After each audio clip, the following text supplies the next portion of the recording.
Hello, and welcome back to our video series, Way to a Solution, Intermittent Fasting. This is the fourth video in the series, and it's time to talk about exercise. Now, there are two forms of exercise that are very useful for menopausal and postmenopausal women. And first, I should mention that it's important before you do any exercise to warm up. Do some walking at a modest pace and stretch your muscles out so that you don't injure them when you do the real exercise.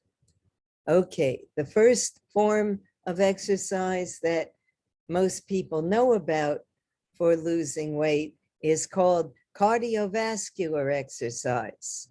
And this includes walking, running, biking, swimming, tennis, dancing, and so forth. A lot of people who have trouble with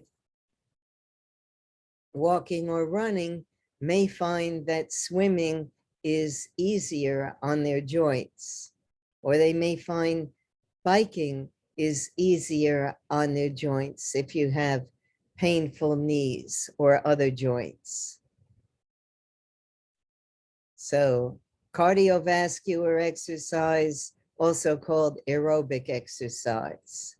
The other form of exercise is strength training, and that can involve lifting weights, working, which is what I like to do, lifting weights in the gym. And it also can include working against your body weights. The classic example of that is push-ups.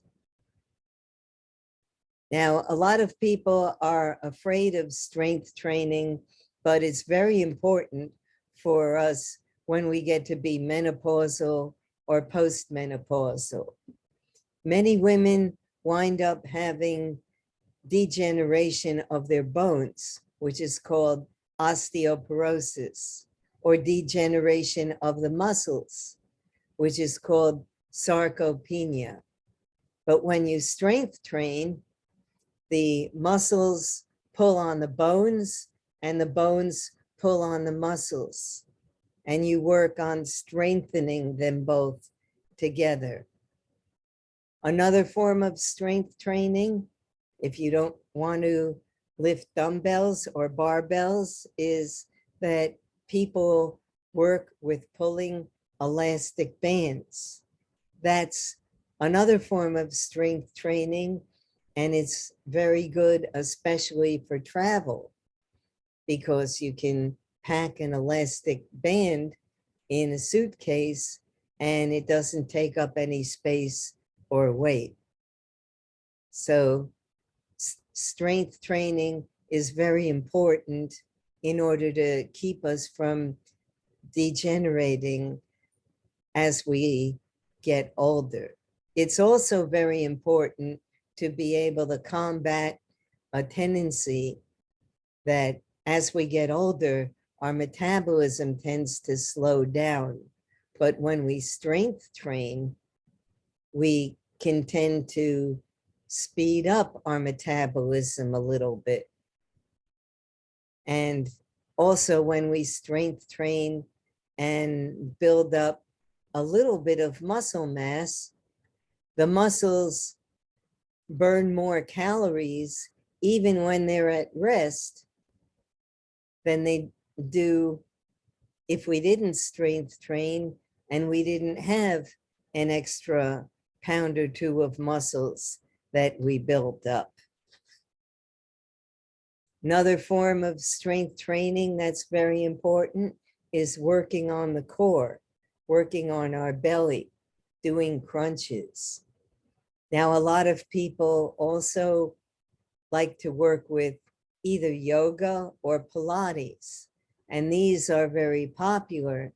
Not only do they help you build long, lean muscles, but while you're working on your muscles, you're working on focusing on your breathing, and at the same time, you're also working on calming the mind and working on your mindset. Now, some people ask very often, what is the best form of cardiovascular exercise? And the answer is the best form of cardiovascular exercise is the one that you will do consistently.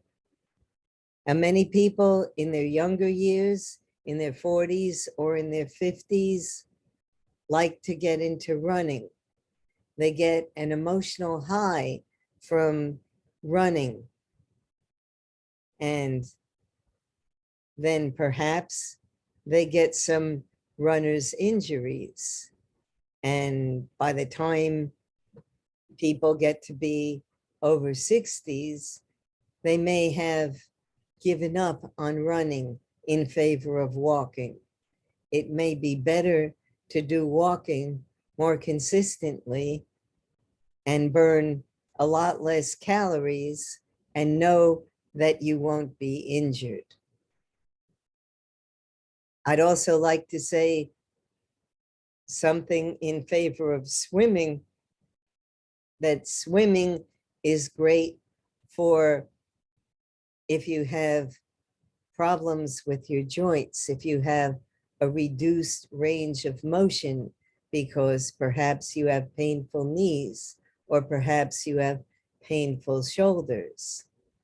If you swim in a heated pool, you may find that you can slowly build back your range of motion like I did. I had a frozen shoulder and I was able to rehab it by myself without having to go to a doctor by swimming laps in a pool consistently. So while you're doing strength training, don't forget also to work your core, your midsection. And this is very important to work your belly and to reduce belly fat, which is becoming more of a problem for us as we get older. So you should work with a weight that challenges your muscles. And if you're doing that, you can work those muscles on alternate days. So what I like to do is I like to do a half-hour upper body routine 3 days a week. And then the other 3 days a week, do a leg routine. So my secret sauce is to do 3 hours, 30 minutes of strength training and 30 minutes of cardio exercise, walking on a treadmill every day. Gives you about an hour of exercise each day, 30 minutes of strength training and 30 minutes of cardio. Now, many women are afraid of bulking up their muscles, and it's not anything that you have to worry about. I think it's more important to make sure that we don't become frail and falling down.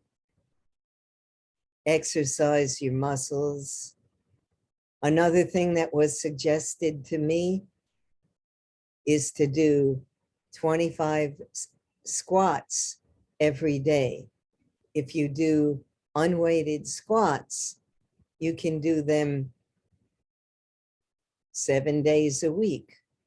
You can do them while listening to your favorite audio on the computer, or you can do them during a television commercial, 25 squats a day.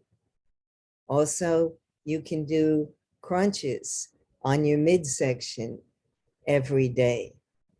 You don't have to worry about overusing those muscles because crunches tend to be unweighted. Okay, so it's best to exercise at least 3 to 5 days a week. And I recommend 30 minutes of cardio and 30 minutes of strength training. Bye for now.